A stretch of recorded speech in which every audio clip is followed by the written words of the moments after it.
Chapter 21. When dawn broke, the guide wanted to see the thing, to be sure it was really dead. He insisted on leading the mules to the edge of the cliff, and then climbing down for a good close look at the monster's remains. Schaefer had no problem with that.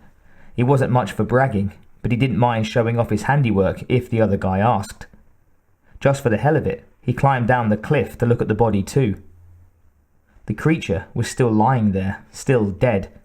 The pool of yellow-green blood on its chest, the smear on the branch that had impaled it, and the trickle that had spilled down one side had all faded to a greener, less luminescent hue.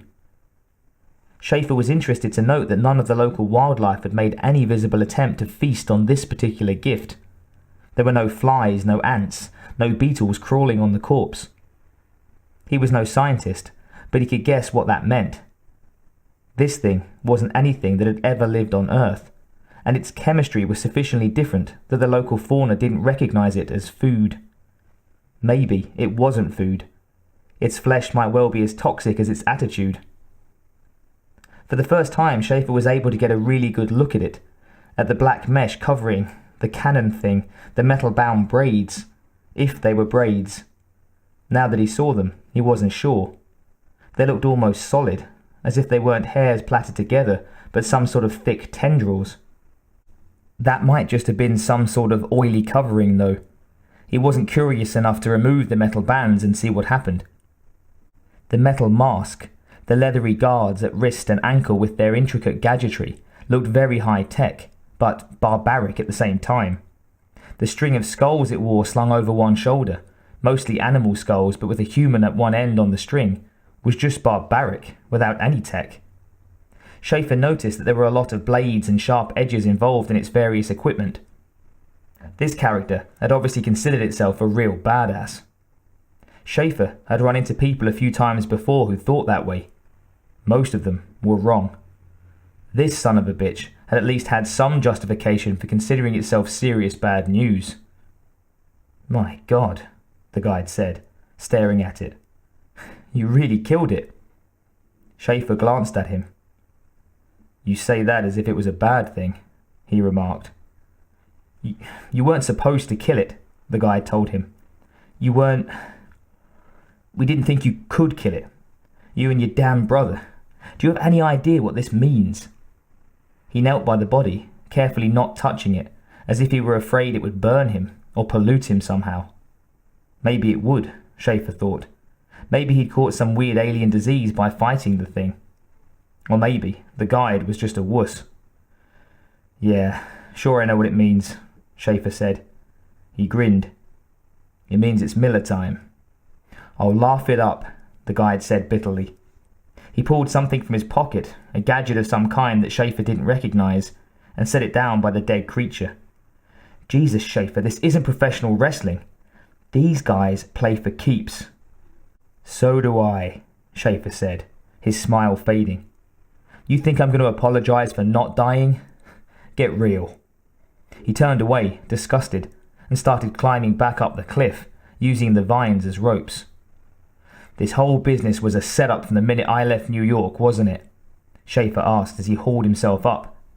"The reports I got that took me to Rio Sushio, you showing up, the way you led me right here, it was all an act. Native guide, huh? That's cute. What are you really? CIA? DEA? "Neither," the guide said, gasping slightly with the effort of climbing as he followed Schaefer up the cliff. "You never heard of us." "Don't be too sure of that." "Oh, we're sure," the guide said. "I don't suppose it matters anymore. I might as well tell you. We're new, formed after your brother met one of these things. He killed his too, but he lost his entire squad doing it, and it died more slowly. Slowly enough to use a self-destruct that made that crater you saw." "Lost his squad?" Schaefer turned as he reached the top and looked back down at the guide. Here was confirmation of what he suspected. "That thing killed all of them. Blaine, Hawkins, all of them." "All of them," the guide confirmed. "And Dutch? Did it get him?" Schaefer knew Dutch had survived the first encounter, had killed it, the guide said. But that meant there was more than one. that the one Schaefer had just killed was not the one that took out Dutch's men. So had it gotten Dutch? Had it been after revenge for its dead body? Dutch got out alive, the guide said, but that's all I can tell you. That wasn't necessarily so, Schaefer realised. It just meant that the guide's people didn't know whether the second one had got Dutch. Either that, or they knew but weren't saying. And it's all secret as hell, right? Yeah, the guide agreed. So when I started poking around, you people decided to feed me to that bastard. Give it what it wanted. Damn it, Schaefer, the guide said as he stepped up onto solid ground. You're the one who decided to come down here and play tourist. We didn't set that up. You practically volunteered for a suicide mission. Yeah, Schaefer sneered. And what about Dutch? Was he another of your volunteers?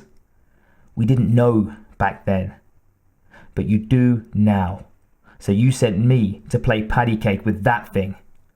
Look, we don't like this any more than you do, the guide said. But it's here. It's real. And we're forced to deal with it. And just what is it you think you're dealing with? Schaefer demanded. He paused and looked back down at the dead thing as the guide pushed past him. We don't know, the guide said. We can only guess. But what we guess is that these things come to Earth every so often to have a good time, play the great white hunter, collect a few trophies, and then they go home again and leave us alone for years at a stretch.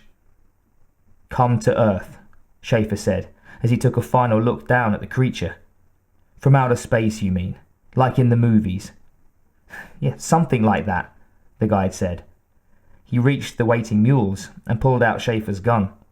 Schaefer turned away from the cliff at the sound of the safety being released and found the guide pointing the weapon at him. Come on, the guide said. The general wants us out of here, away from that thing. He doesn't want you fucking up anything else. We've got 6 hours to make the rendezvous down at the end of the valley. You just keep your hands off the packs, don't touch any of the weapons, and we'll be fine. Maybe we can still salvage something out of this mess. Schaefer stared at him silently for a moment. You know, Chief, he said at last, you're really beginning to get on my nerves. That thing's dead. It's over. Jesus, you don't have a clue, do you? The guide said, amazed. You think that was the only one? Come on, move. He waved the gun. Schaefer sighed and began marching. Yeah, he thought that was the only one. But so what if it wasn't? He'd be glad to take on however many might be out there.